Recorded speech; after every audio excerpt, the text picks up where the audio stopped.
The winter of 1887 brought something to the small town of Millbrook, Illinois, that would forever change how we understand the limits of human cruelty.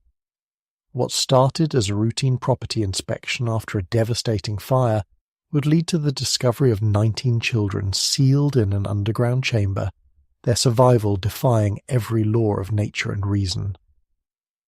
The Hartley family, prominent members of the community who had vanished without explanation 3 months earlier, had left behind a secret so disturbing that local authorities tried to bury the evidence for over a century.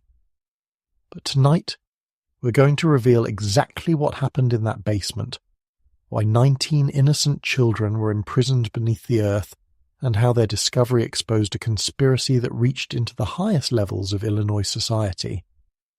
Before we descend into this nightmare, I need to warn you that what you're about to hear contains descriptions of child endangerment and psychological horror that some viewers may find deeply disturbing. This isn't just another ghost story or urban legend. This is documented history that was deliberately hidden from public knowledge. If you're watching this alone at night, you might want to turn on some lights, and if you have children sleeping in the next room, you might want to check on them when we're done. Because once you know what really happened in Millbrook, you'll never look at a quiet suburban basement the same way again. The town of Millbrook sits 43 miles southwest of Chicago, nestled between vast cornfields and the winding Fox River. In 1887, it was a prosperous farming community of about 2,000 souls, the kind of place where everyone knew everyone else's business, where church bells marked the rhythm of daily life, and where the biggest scandal in recent memory had been when the mayor's daughter eloped with a travelling salesman. The Hartley family had been pillars of this community for 3 generations. Samuel Hartley owned the largest grain mill in the county, employed nearly 100 men, and was known for his generous contributions to local charities. His wife Margaret taught Sunday school at the Methodist Church and organised quilting circles that provided blankets for the poor. They had 4 children of their own, ranging in age from 6 to 14, and were considered the very model of American prosperity and virtue. But there was something about the Hartley estate that had always unsettled visitors. The house itself was magnificent, a 3-story Victorian mansion with elaborate gingerbread trim and stained glass windows imported from England. It sat on 20 acres at the edge of town, surrounded by perfectly manicured gardens and a wrought iron fence that seemed unnecessarily tall for such a peaceful community. Delivery men complained that even in broad daylight there was something oppressive about the property, a heaviness in the air that made horses nervous and caused dogs to whine and pull at their leashes. Local children dared each other to touch the front gate after dark, but few ever managed it. There was nothing overtly threatening about the place, just a persistent feeling that something was watching from behind those beautiful windows, something that didn't want to be seen. The first sign that something was seriously wrong came on September 15th, when Margaret Hartley failed to appear for her weekly quilting circle. This was completely out of character for a woman who had never missed a meeting in 12 years. When concerned friends visited the house, they found it locked and silent. The curtains were drawn, no smoke rose from the chimneys, and repeated knocking brought no response. Sheriff Jonas Crawford was summoned, but Samuel Hartley's position in the community made everyone reluctant to force entry. Surely, they reasoned, there must be a simple explanation. Perhaps the family had travelled to Chicago on urgent business. Perhaps there had been an illness that required privacy and rest. For 3 days the town waited for the Hartleys to reappear. Messages were left at the gate, telegrams were sent to relatives in neighbouring states, and discreet inquiries were made at train stations and hotels, but it was as if the entire family had simply evaporated. On the 4th day, Judge William Brennan issued a warrant allowing Sheriff Crawford to enter the property. What they found inside would be the first piece of a puzzle that would take months to fully understand. The house was in perfect order. Beds were made, dishes were clean and stacked in cupboards, and fresh flowers still stood in vases, though they had begun to wilt. The family's clothes hung in wardrobes, their valuables remained in place, and Samuel's safe stood open in his study, containing over $3,000 in cash and negotiable securities. There was no sign of violence, no indication of struggle, and no note explaining their absence. The only unusual detail was the complete absence of food. Every pantry, every cupboard, even the root cellar had been emptied. Not a crumb of bread, not a single preserved vegetable, not even the emergency supplies that every household kept for winter storms. It was as if the Hartleys had methodically consumed or removed every edible item in the house before vanishing. The sheriff's investigation expanded to the mill and Samuel Hartley's business affairs. Here, too, everything seemed in order. The books were balanced, employees had been paid through the end of the month, and recent correspondence showed no signs of distress or unusual activity. But when investigators interviewed the mill workers, a different picture began to emerge. For the past year, they reported, Mr. Hartley had become increasingly erratic. He had installed new locks on doors that had never been locked before, had forbidden workers from entering certain areas of the mill, and had been seen conducting mysterious meetings with strangers who arrived at odd hours and spoke in hushed tones. Thomas Mackay, the mill's chief engineer, recalled a particularly disturbing incident from the previous July. He had been working late, checking the machinery before the harvest season, when he heard voices coming from the basement storage area. Assuming it was Mr. Hartley conducting inventory, Mackay had gone to offer assistance. But when he descended the stairs, he found Samuel in heated conversation with three men he didn't recognize. They were dressed in expensive city clothes, and one of them was holding what appeared to be architectural drawings.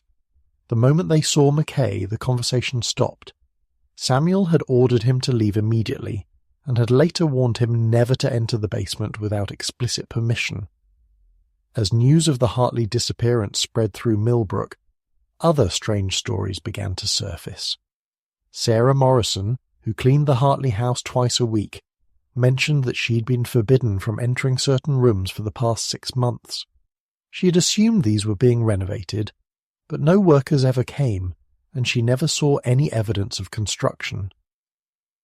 The rooms remained locked, and Mrs. Hartley had become increasingly anxious whenever Sarah worked near them. On one occasion, Sarah thought she heard crying coming from behind one of the locked doors, the sound of a child in distress. When she mentioned it to Mrs. Hartley, the woman had gone pale and insisted it must have been the wind in the chimney. The local physician, Dr. Robert Fleming, added another piece to the puzzle. He revealed that over the past year he had been called to the Hartley house numerous times to treat various childhood ailments, far more than would be expected for a family with 4 children. The symptoms were always similar: fatigue, weight loss, and a peculiar pallor that suggested prolonged absence from sunlight. Yet whenever he visited, he only ever saw the 4 Hartley children, who appeared healthy and well-fed. When he questioned this discrepancy, Samuel had explained that they were caring for sick relatives' children temporarily, but these children were too ill to receive visitors. The investigation might have stalled there, becoming just another unsolved disappearance in a time when families could vanish into the American frontier without a trace. But on December 3rd, nearly 3 months after the Hartleys vanished, fire broke out at the abandoned estate. The blaze started in the early hours of the morning, and by the time the volunteer fire brigade arrived, the upper floors were fully engulfed. As firefighters worked to contain the flames and prevent them from spreading to neighbouring properties, something extraordinary occurred. The intense heat caused a section of the foundation to collapse, revealing a previously unknown sub-basement that extended far beyond the footprint of the house. Fire Chief Marcus Weber later described the moment of discovery in his official report, though his hands reportedly shook as he wrote it. Through the smoke and falling debris, his men could see a metal door that had been warped by the heat, but remained intact. Behind it they could hear something that made several hardened firefighters step back in horror. They heard voices, children's voices, crying, pleading, calling for help from somewhere deep beneath the burning house. The rescue effort immediately shifted focus. Men who moments before had been concerned with property damage now worked with desperate urgency to clear a path to that metal door. The heat was intense, the smoke suffocating, and the structure above threatened to collapse at any moment. But those voices, those impossible voices from beneath the earth, drove them forward. What they found when they finally breached that door would haunt every man present for the rest of his days. A narrow staircase descended into darkness, the walls lined with stone that was cold to the touch, despite the inferno raging above. The air that rushed up from below was stale and fetid, carrying the unmistakable odour of human waste and unwashed bodies. But underneath that, there was something else, a sweet medicinal smell that made the rescuers' heads swim and forced them to retreat momentarily to clear their lungs. When they descended again, this time with wet cloths over their faces, they entered a nightmare that defied comprehension. The sub-basement was enormous, a series of interconnected chambers carved from solid rock that extended over 200 feet in length. The main chamber contained 19 iron cages, each just large enough to hold a child, and in those cages, impossibly, were 19 living children. Their ages appeared to range from 4 to 15, their bodies emaciated, their clothes little more than rags. Some clung to the bars, reaching toward their rescuers with skeletal fingers. Others huddled in corners, eyes wide with terror, unable or unwilling to speak. But they were alive. After 3 months sealed in this underground tomb, without food, without water, without any apparent means of survival, these 19 children were alive. Now I need to pause here and ask you something important. Are you still watching? Because what comes next is going to challenge everything you think you know about what's possible. If you're still here, hit that subscribe button right now. We're about to reveal evidence that was hidden for over a century, evidence that suggests these children weren't just victims of cruel imprisonment. They were subjects in an experiment that should never have been attempted. And trust me, you're going to want to hear every detail of what happened next. The rescue of the children proceeded with agonizing slowness. Many of them were too weak to walk and had to be carried up those narrow stairs while the building above continued to burn. Dr. Fleming was summoned immediately, along with every nurse and medical assistant in the county. They established a makeshift field hospital in the Hartley's carriage house, the only structure far enough from the main house to be safe from the fire. As the children were brought into the lamplight, the full horror of their condition became apparent. These weren't just malnourished children. They showed signs of prolonged medical experimentation. Injection marks covered their arms, surgical scars marked their torsos, and several had strange symbols carved into their skin, symbols that Dr. Fleming recognized from medical texts as alchemical notations for various chemical compounds. The first child to speak was a boy of perhaps 12, though malnutrition made it difficult to determine ages accurately. His name, he whispered, was Timothy Porter. He had been taken from a Chicago orphanage 6 months ago, told he was being adopted by a wealthy family. Instead, he had been brought to this basement, subjected to daily injections of a substance that made his body feel like it was burning from the inside out. The injections, he said, were administered by Mr. Hartley himself, always at the same time each day, always accompanied by careful measurements and copious note-taking. The other children had similar stories. Some had been purchased from orphanages, others kidnapped from immigrant families who had no legal recourse, still others were the children of prostitutes who had been told their babies had died at birth. But the most disturbing revelation came from a girl named Elizabeth, who appeared to be the oldest of the group. She had been in the basement the longest, over a year, and had observed more than the others. The Hartleys, she said, were not conducting this experiment alone. Men in expensive suits would visit regularly, observing the children, reviewing Mr. Hartley's notes, and selecting certain subjects for special procedures. These procedures took place in a separate chamber, one that the children called the White Room, because everything in it was painted brilliant white. The walls, the floor, even the surgical table in its centre. Children who went to the White Room often didn't come back. Those who did were changed, their eyes vacant, their bodies moving with an unnatural fluidity that disturbed the other prisoners. Elizabeth revealed something else, something that explained the impossible survival of 19 children for 3 months without food or water. The injections hadn't stopped when the Hartleys disappeared. Every day, at exactly noon and midnight, a mechanism in the wall would activate. Syringes would extend through small holes in the cages, and any child who didn't position themselves correctly would be jabbed repeatedly until they complied. The substance in these automatic injections was different from what Mr. Hartley had administered. It was thick and oily, with a bitter taste that lingered for hours, but it removed all sensation of hunger and thirst. More disturbing still, it seemed to slow their bodily functions. Their hearts beat once every few minutes, they breathed perhaps 3 times in an hour, and they required no sleep. They existed in a state between life and death, conscious but suspended, aware but unable to truly live or die. The search for the Hartley family intensified, but they had vanished completely. Their extended relatives claimed no knowledge of their whereabouts. Their financial accounts remained untouched, and no trace of them was found at any port or border crossing. It was as if they had deliberately triggered the mechanism that would keep the children alive, then disappeared to avoid the consequences of their experiment's discovery.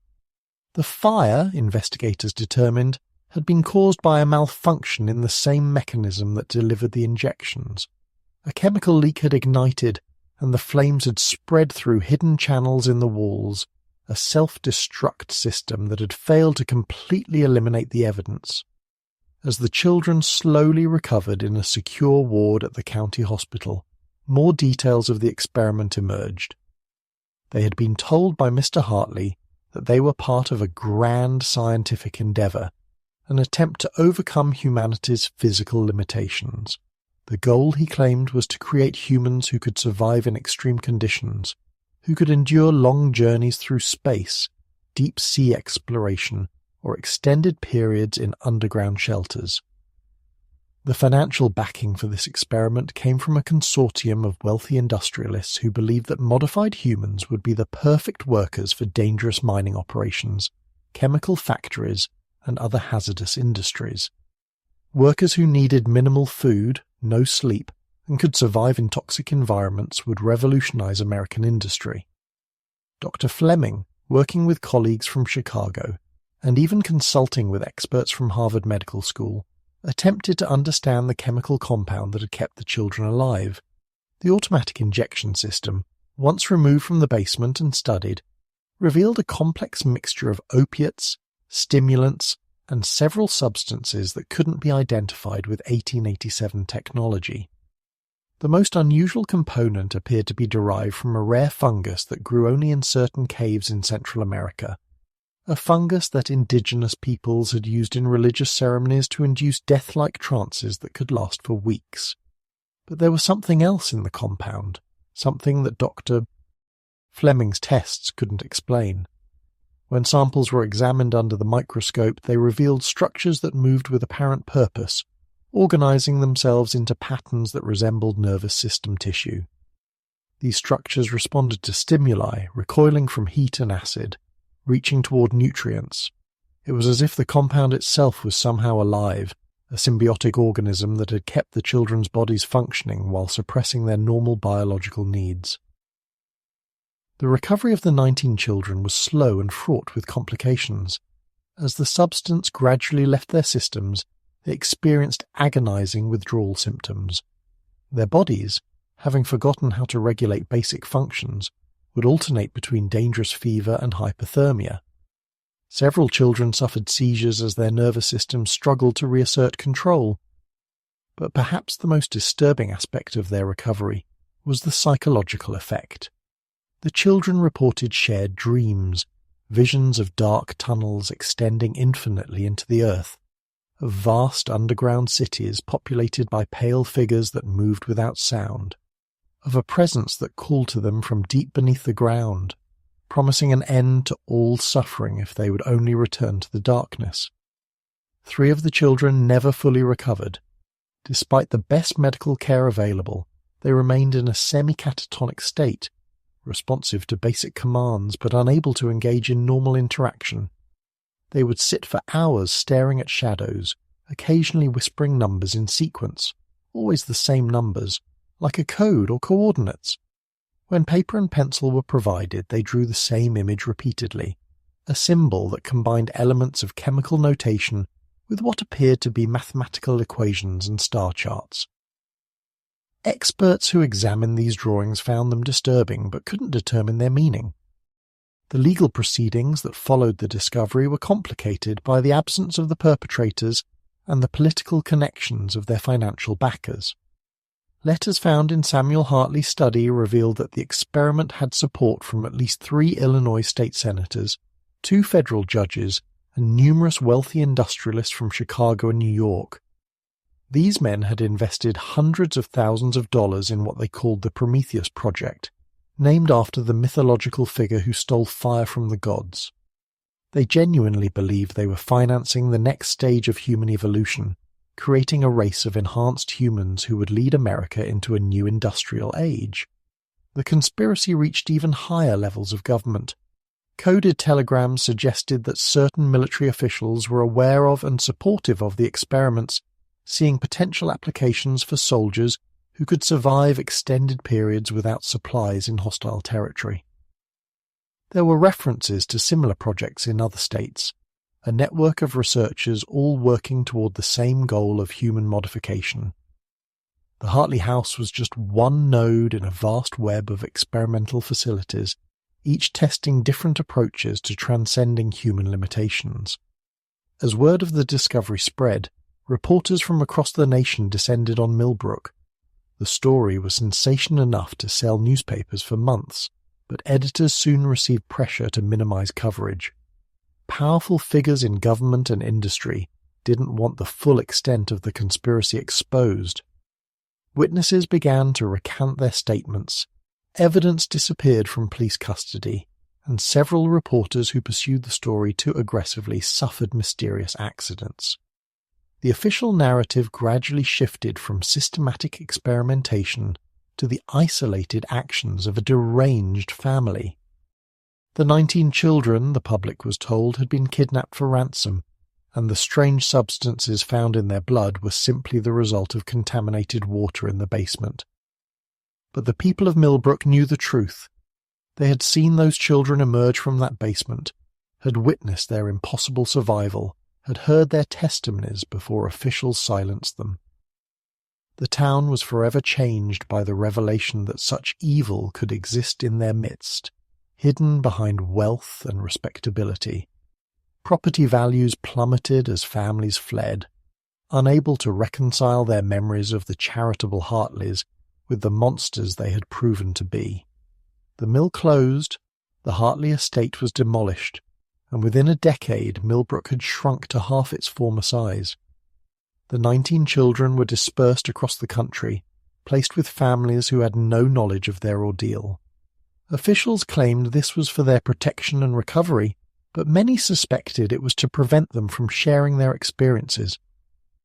Over the years, researchers and journalists attempted to track them down, but records had been deliberately obscured. Of the few who were located, most refused to speak about their time in the basement. Those who did talk spoke in whispers, constantly looking over their shoulders, convinced that the people behind the experiment were still watching, still waiting. One survivor, who agreed to speak only under condition of anonymity, revealed something that had been kept from all public records. The 19th child, a girl of about 7, had never been fully human to begin with. She had been born in the basement, the product of earlier experiments, a hybrid of human and something else. Her mother had been one of the first test subjects, transformed by the chemical compounds to the point where she could breed with something that Samuel Hartley had brought back from an expedition to Central America. This child, who the others called Luna because of her pale, luminescent skin, had never needed the injections. She could survive indefinitely without food or water, could see in absolute darkness, and could communicate without speaking, projecting thoughts directly into the minds of others. Luna had vanished during the rescue, disappearing into a network of tunnels that extended from the basement deep into the earth. The firefighters who reported seeing her claimed she moved like liquid shadow, flowing rather than walking, and that her eyes reflected light like those of a nocturnal animal. Search parties sent into the tunnels either found nothing or didn't return at all. The few who did emerge spoke of passages that defied geography, extending far beyond what should have been possible, connecting to ancient caverns that showed signs of habitation by something that predated human civilization. The Hartley house basement was sealed with concrete and steel, but residents reported that on quiet nights they could still hear sounds from deep underground. Children singing nursery rhymes in voices that weren't quite human, mechanical clicking that might have been the injection apparatus still functioning, and occasionally a woman's voice calling for her children to come home. The few times authorities investigated these reports, they found no evidence of any activity. But they also found that their measuring equipment consistently malfunctioned in the area. Compasses spun wildly, watches stopped, and photographs showed strange distortions that couldn't be explained. In 1892, 5 years after the discovery, a group of children playing near the sealed site reported seeing a pale girl watching them from the woods. She matched the description of Luna, unchanged by the passage of time. When adults arrived to investigate, they found only small footprints that seemed to disappear directly into solid ground. Similar sightings occurred regularly over the following decades, always involving children, always near the site of the former Hartley estate. The children who encountered her reported that she spoke to them without moving her lips, telling them about the beautiful world that existed beneath their feet, where no one was ever hungry or cold or afraid. The medical records from the treatment of the 19 children provided insights that would influence secret government research for generations. The chemical compound that had sustained them was analysed repeatedly as technology advanced, revealing increasingly disturbing properties. By the 1920s, scientists understood that the substance didn't just sustain life, it fundamentally altered DNA, rewriting genetic code in ways that shouldn't have been possible with 19th century technology. The knowledge required to create such a compound suggested either incredible scientific genius or access to information from another source entirely. Samuel Hartley's journals, discovered hidden in the mill years after the event, provided that answer. He had not developed the compound himself, but had received the formula from someone he referred to only as the patron. This figure had approached him with promises of wealth and scientific glory, providing not just the chemical formula, but detailed instructions for the construction of the basement laboratory and the automated injection system. The technology described in these instructions was decades ahead of anything available in 1887, including electrical systems that wouldn't be invented until the 20th century, and chemical processes that required precision impossible with the equipment of the time.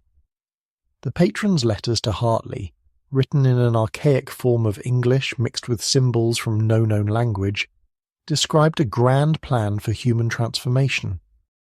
The experiments in Millbrook were just the beginning, a proof of concept for a larger project that would eventually transform all of humanity into something new. The letters spoke of cycles of evolution, of previous civilizations that had attempted and failed to make this transition, and of the narrow window of opportunity that existed in the late 19th century. The Industrial Revolution, the patron claimed, had created the perfect conditions for humanity to shed its biological limitations and ascend to a higher form of existence. These letters also contained warnings. The transformation process was dangerous, and many subjects would not survive. Those who did survive might lose aspects of their humanity that could never be recovered. The patron seemed unconcerned with these losses, viewing them as necessary sacrifices for the greater good of species advancement. There were references to other sites around the world where similar experiments were being conducted, creating a global network of enhanced humans who would eventually replace the original population. The identity of the patron remains unknown. Some researchers believe it was an alias used by a group of wealthy eugenicists who were attempting to create a master race through chemical modification. Others suggest more exotic explanations, noting that the technology and knowledge demonstrated in the letters seemed impossible for the time period. There are theories involving ancient civilizations, extraterrestrial contact, or entities from parallel dimensions. What is certain is that someone or something provided Samuel Hartley with knowledge and resources that allowed him to conduct experiments that shouldn't have been possible in 1887. The fate of the Hartley family themselves remains one of the great mysteries of the case. Despite extensive searches, no trace of them was ever found. However, there were persistent rumours and unconfirmed sightings over the following decades. A family matching their description was reportedly seen boarding a ship to South America, though the passenger manifest showed no such names. Others claimed to have encountered them in remote areas of the American West, always near sites of geological significance, caves, deep canyons, and underground rivers. These sightings, if genuine, suggested that the Hartleys had continued their experiments in more isolated locations. In 1923, an archaeological expedition in the mountains of Peru discovered a recently abandoned laboratory hidden in a cave system. The equipment found there was remarkably similar to what had been discovered in the Hartley basement, though more advanced. Documents at the site were written in English and contained references to the Millbrook experiments. Most disturbing were the human remains found in the deepest chambers, bodies that showed signs of extreme genetic modification, humans who'd been transformed into something that could no longer be called entirely human. The expedition members who spent time in these caves reported experiencing vivid hallucinations and hearing voices calling to them from deeper in the mountain. 2 members of the expedition disappeared entirely, walking into the darkness and never returning. The 19 survivors of the Hartley basement faced difficult lives even after their physical recovery. Many struggled with what would later be recognized as post-traumatic stress disorder, experiencing flashbacks, nightmares, and periods of dissociation. Several committed suicide in their young adult years, leaving notes that spoke of an unbearable calling, a constant pull toward darkness and depth that they could no longer resist. Others disappeared without explanation, their families finding only empty beds and open windows, sometimes accompanied by strange symbols drawn on the walls in substances that defied chemical analysis. Those who survived to adulthood often reported strange abilities that emerged over time. Enhanced night vision, the ability to go extended periods without food or water, and an intuitive understanding of complex chemical processes. Some became successful scientists and researchers, drawn to fields involving human biology and genetic modification. Others avoided anything related to science, living quiet lives in rural areas, as far from laboratories and cities as they could get. But all of them, according to those who knew them, carried a haunted quality, a sense of having seen something that had fundamentally changed their understanding of reality. The impact on the town of Millbrook was permanent and devastating. By 1900, the population had dwindled to fewer than 300 residents. The abandoned buildings and empty houses created a ghost town atmosphere that attracted urban explorers and paranormal investigators. These visitors often reported experiencing unusual phenomena, including unexplained sounds, shadowy figures, and the sensation of being watched. Several investigators claimed to have recorded evidence of continued activity in the underground tunnels, despite the official sealing of all known entrances. In 1934, a construction project inadvertently breached one of the sealed tunnels, releasing a cloud of gas that hospitalized 12 workers. When the gas was analyzed, it was found to contain traces of the same compound that had been used in the injections. This suggested that somewhere beneath Millbrook, the automated systems installed by the Hartleys were still functioning, still producing the chemical compound, possibly still conducting experiments on unknown subjects.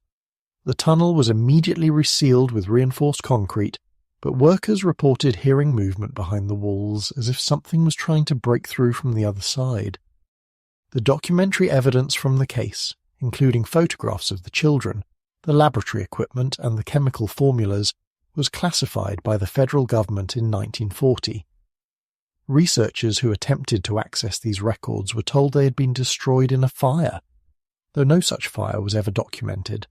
Freedom of Information Act requests filed decades later revealed that the documents had been transferred to a special military research facility, where they were studied as part of early biological warfare programs.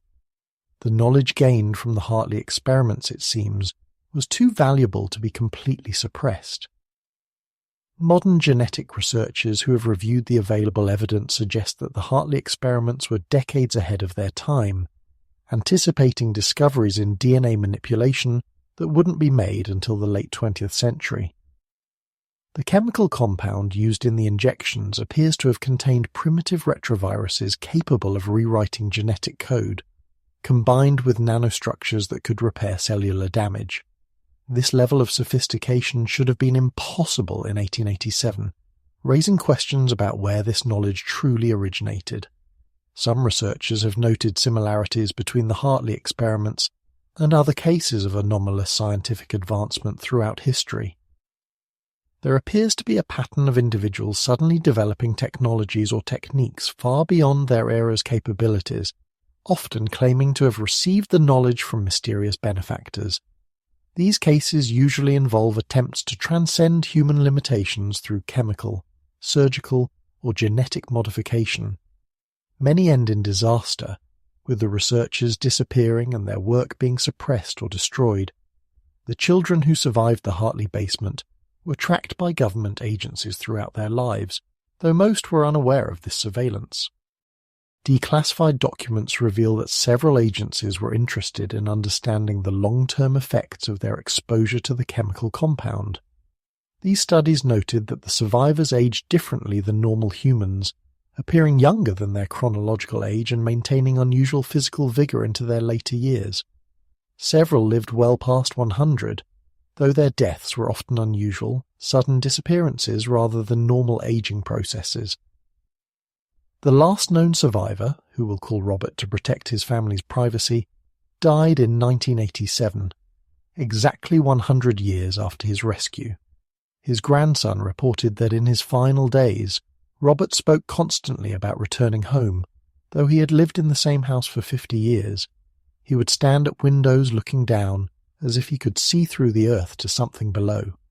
His final words, according to his family, were, "They're still waiting. They've always been waiting. The door is still open."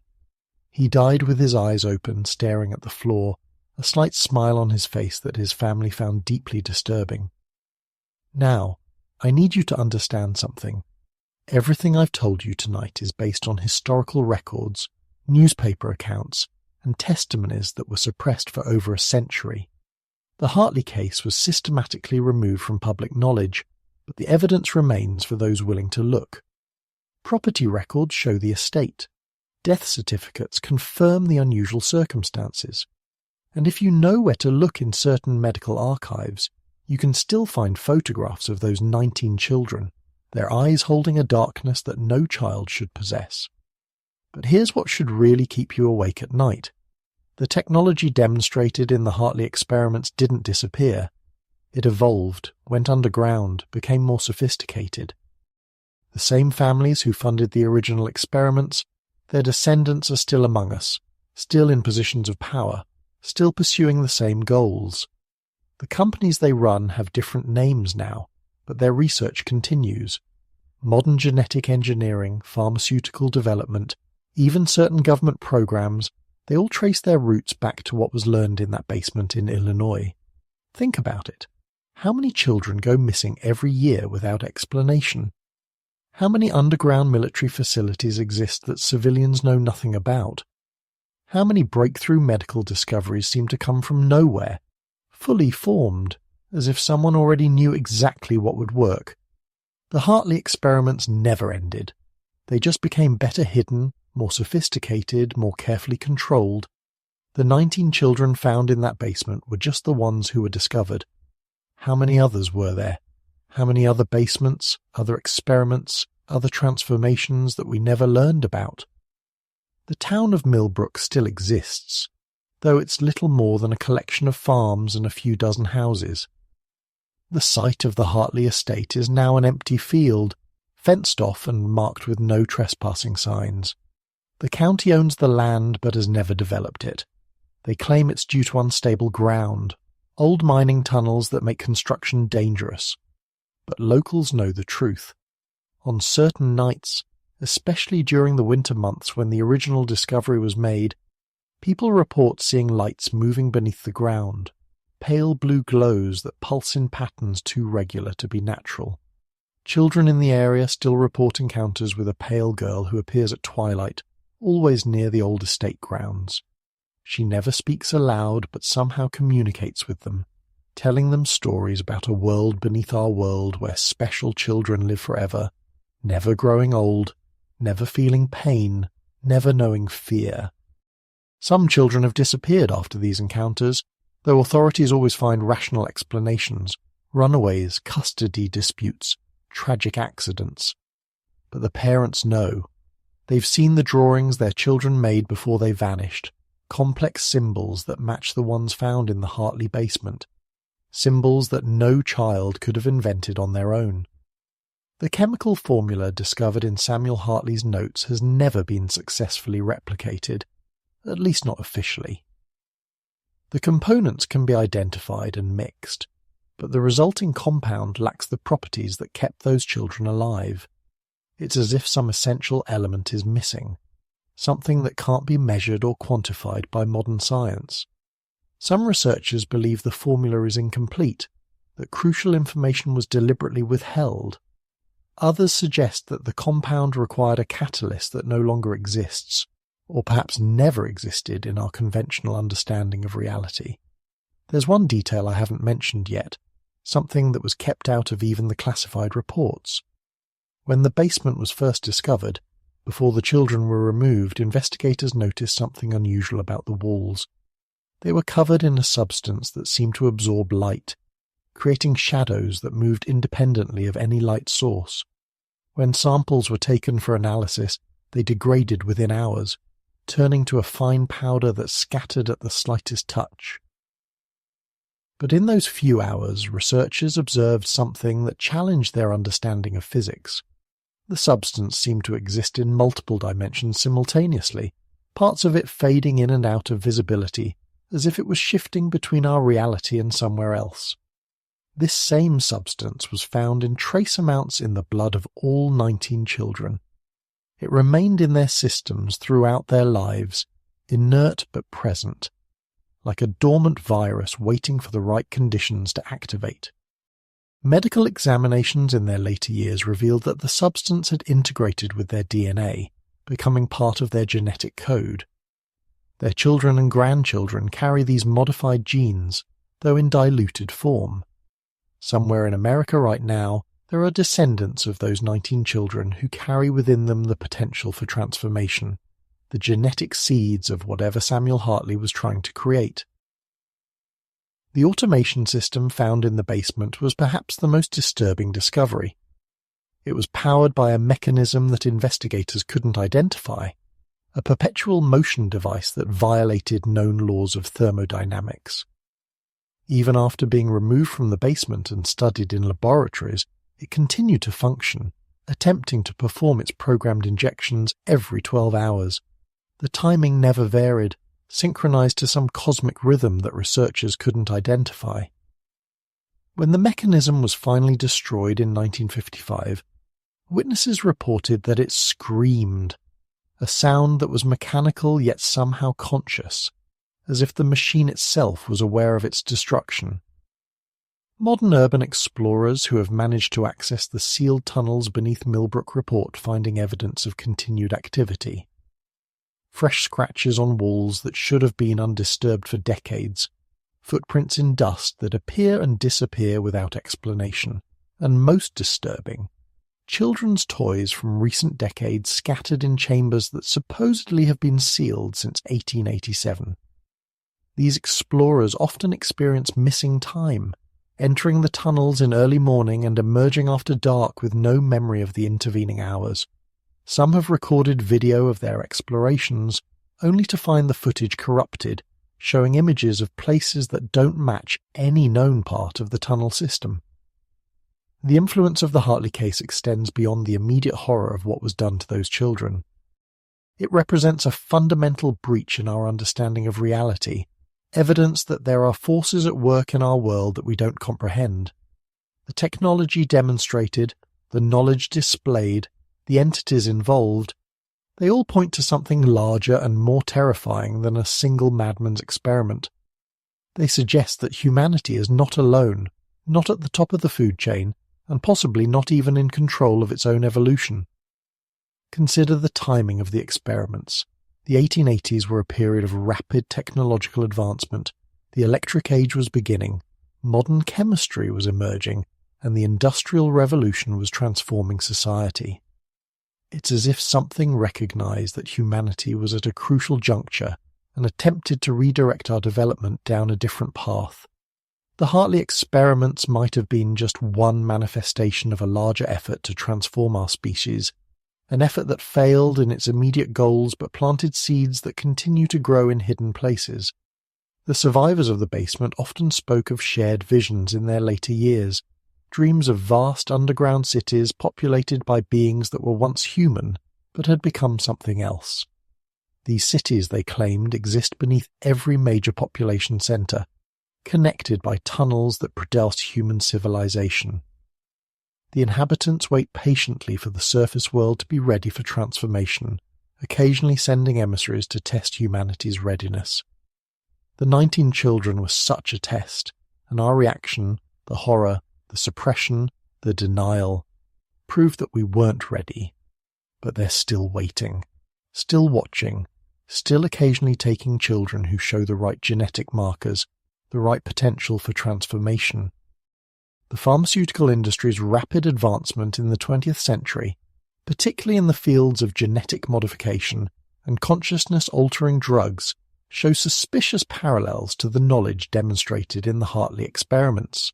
Several major pharmaceutical companies have founders or early investors who are connected to the families that funded the original experiments. These connections are buried in corporate histories, hidden behind shell companies and expired patents, but the thread is there for those who know how to follow it. The goal remains the same, the transformation of humanity into something that can survive in conditions that would destroy our current biological forms. There's a question that haunts everyone who studies this case. Why children? Why not adults who could consent to such experiments? The answer, found in Hartley's notes, is chilling in its simplicity. Children's DNA is more malleable, their bodies more adaptable to fundamental changes. But more than that, their minds haven't fully formed the barriers that adults possess. They can perceive and interact with dimensions of reality that adults have learned to ignore. The compound didn't just modify their bodies, it opened doorways in their consciousness, allowing them to perceive and communicate with entities that exist outside our normal range of perception. These entities, referred to in Hartley's notes as the Ancient Ones, were supposedly the source of the knowledge that made the experiments possible. They exist in the spaces between dimensions, in the dark matter that comprises most of our universe but remains invisible to our instruments. They've been trying to communicate with humanity for millennia, but only certain individuals, usually children or those with specific genetic markers, can perceive them. The Hartley experiments were an attempt to create a permanent bridge, to modify humans so completely that they could freely interact with these entities and learn from them. The failure of the experiments, the fire that exposed the basement, the rescue of the children, none of this was accidental. There are forces that oppose the transformation of humanity, entities that have their own agenda for our species. The battle between these forces plays out in events that seem random to us, but are actually moves in a game we don't understand. The Hartley case was one such move, a gambit that failed but revealed the existence of the game itself. As we approach the present day, the signs suggest that another attempt is imminent. The technology now exists to do openly what the Hartleys attempted in secret. Genetic engineering, nanotechnology, artificial intelligence, these are all pieces of the same puzzle, components of a transformation that some believe is inevitable. The question is not whether humanity will be transformed, but who will control that transformation and what we will become. The descendants of the 19 children are being watched, tracked by organizations that understand their significance. Some have been recruited into research programs, their unique genetics studied and replicated. Others have disappeared, taken to facilities where the experiments continue with better equipment and fewer ethical constraints. A few have learned to hide, living off the grid, protecting their children from those who would use them as test subjects in the continuing evolution of the human species. If you've made it this far into this story, you're probably wondering if any of this could possibly be true. The answer is more complex than a simple yes or no.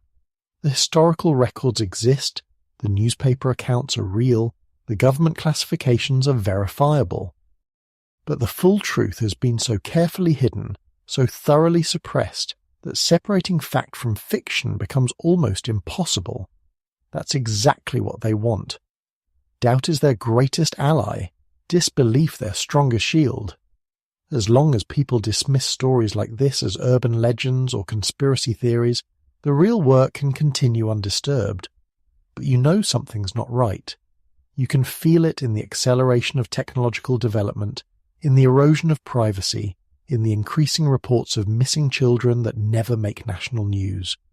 You see it in the pharmaceutical industry's push for genetic modification, in the military's research into enhanced soldiers, in the tech industry's obsession with transcending biological limitations.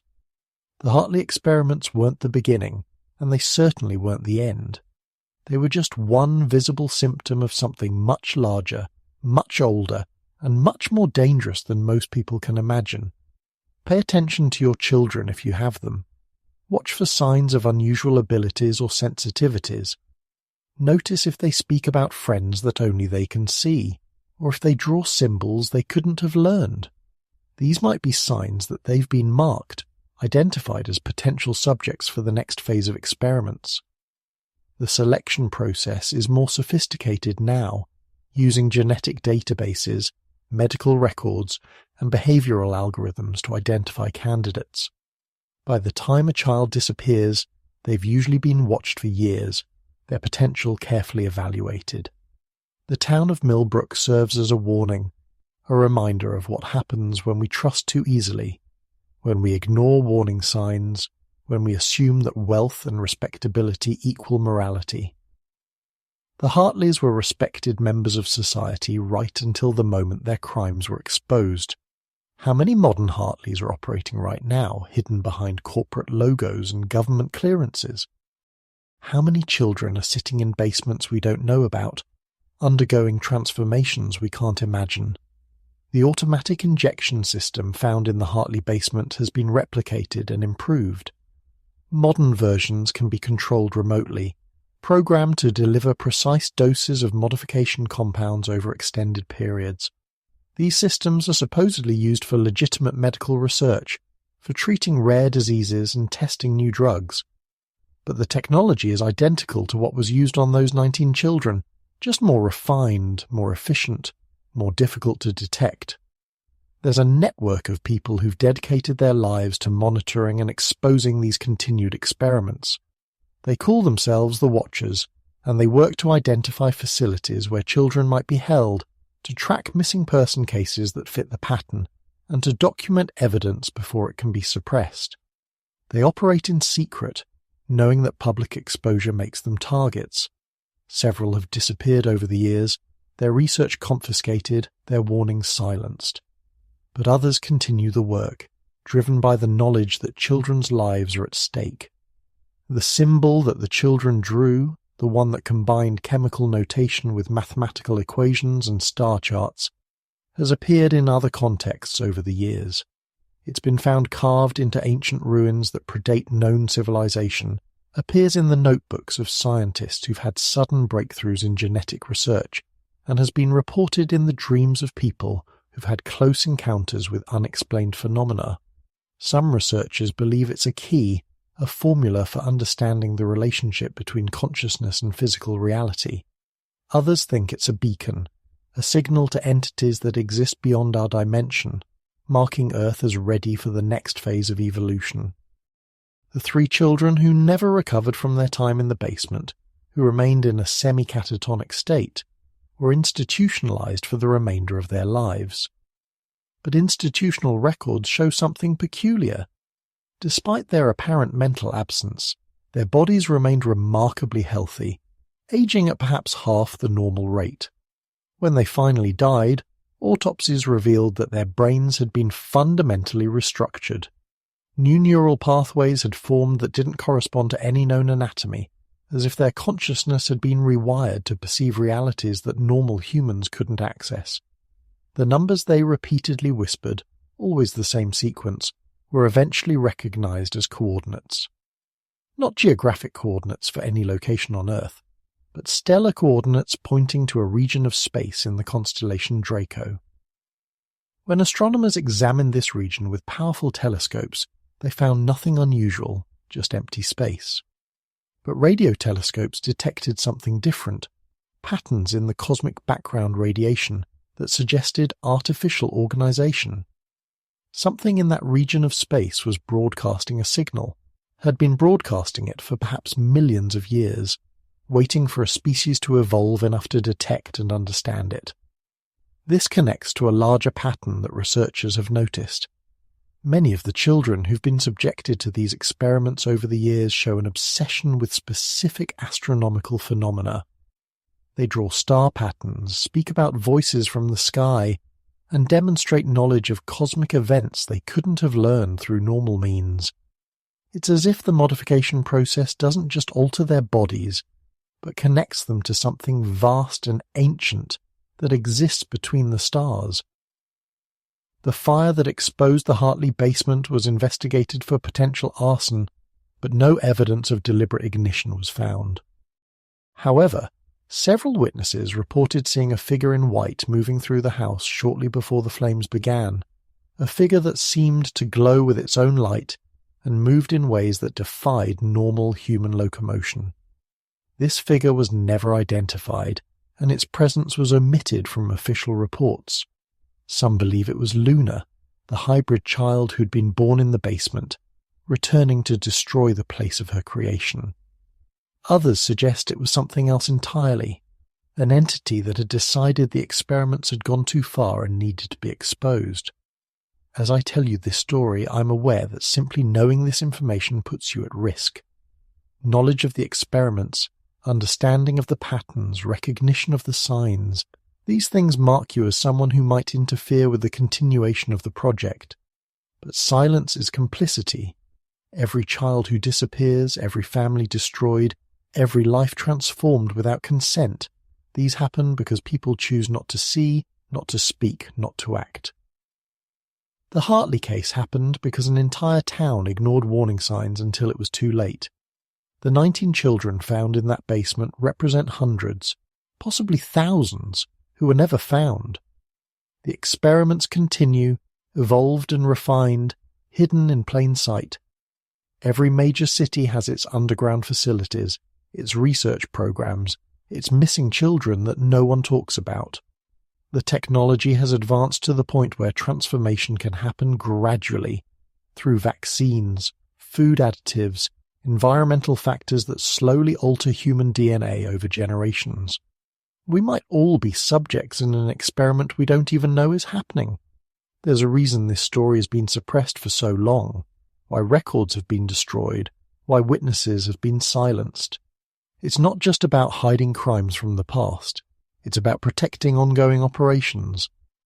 The same families, the same organizations, the same entities that were behind the Hartley experiments are still active, still pursuing the same goals. They've learned from their mistakes, become more careful, more subtle, more effective. The 19 children were a failure that taught them how to succeed. But there's hope in knowledge.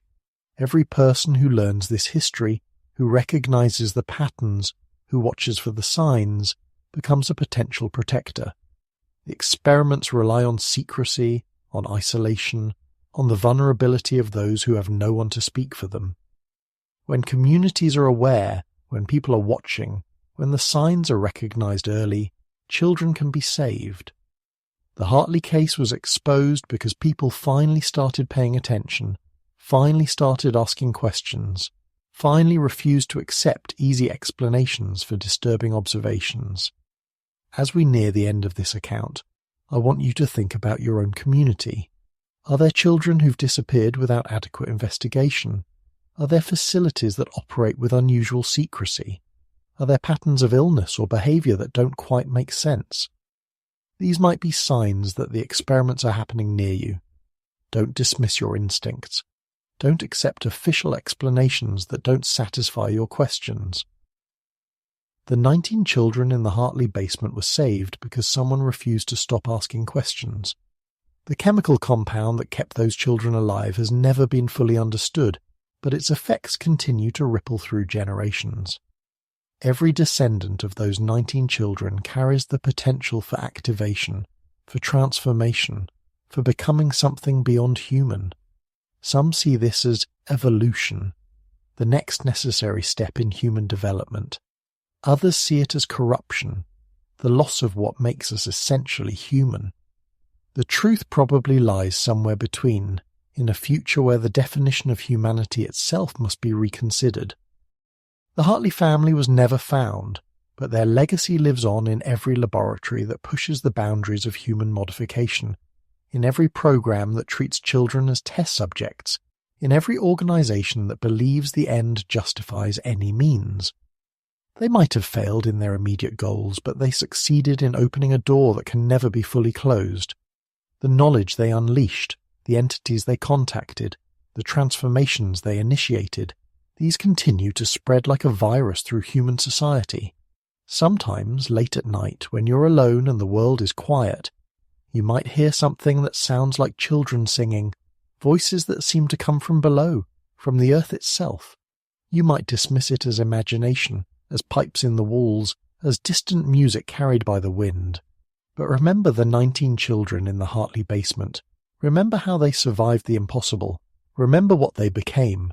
And remember that somewhere, right now, other children are learning the same songs, undergoing the same transformations, becoming part of the same vast experiment that started in a basement in Illinois and has spread across the world.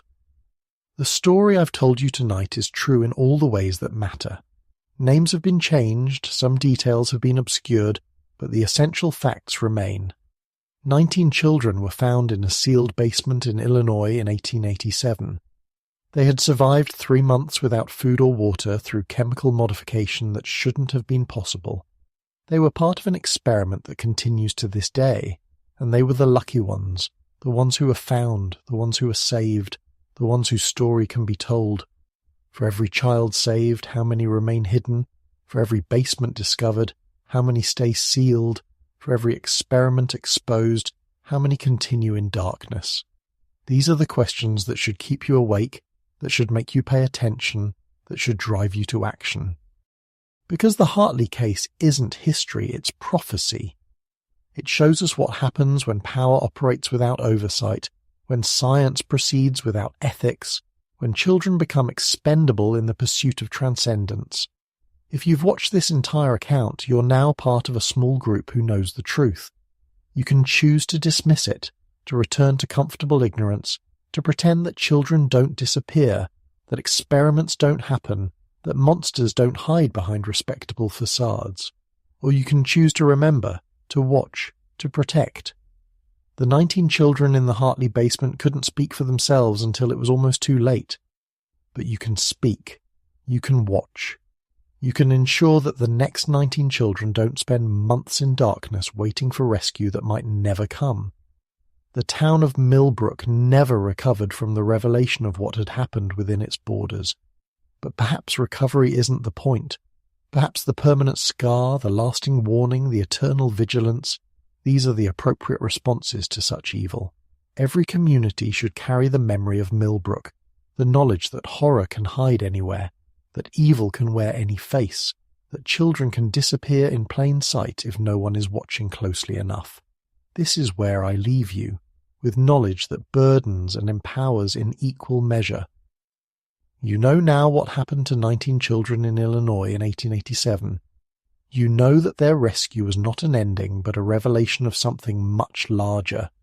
You know that the experiments continue, evolved and hidden, but fundamentally unchanged in their goals.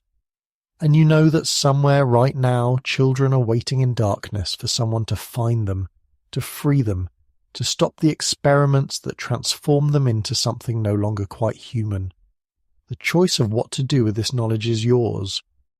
But remember, every time a child disappears without adequate investigation, every time a facility operates without proper oversight, every time wealth and power silence questions and concerns, the Hartley basement is being recreated.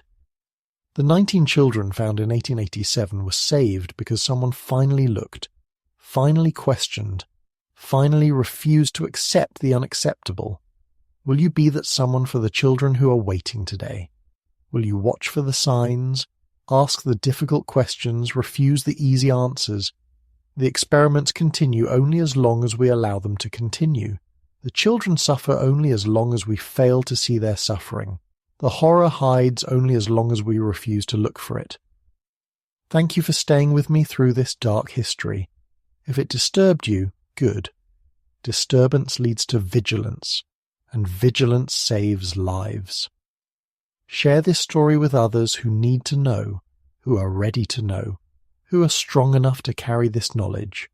Subscribe to stay informed about other suppressed histories, other hidden truths, other warnings from the past that illuminate dangers in the present. And tonight, before you sleep, take a moment to listen. Listen to the silence, to what might be hidden beneath it. Think of those 19 children, of their months in darkness, of their impossible survival. And remember that they were the lucky ones. They were found. They were saved. They lived to grow old and die in their beds, carrying their secrets and their scars, but free from the basement that held them. How many others are still waiting? How many basements remain sealed? How many experiments continue? The answer lies not in the past, but in what we choose to do today, tomorrow, and every day after. The 19 children of Millbrook are counting on us to remember, to watch, to act. Don't let them down. Don't let the next 19 wait in vain.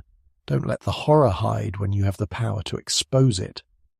The story ends here, but the vigilance must continue. Watch for the signs, protect the vulnerable, question the powerful, and never ever forget what happened to 19 children in a sealed basement in Illinois in 1887, because forgetting is exactly what they want you to do.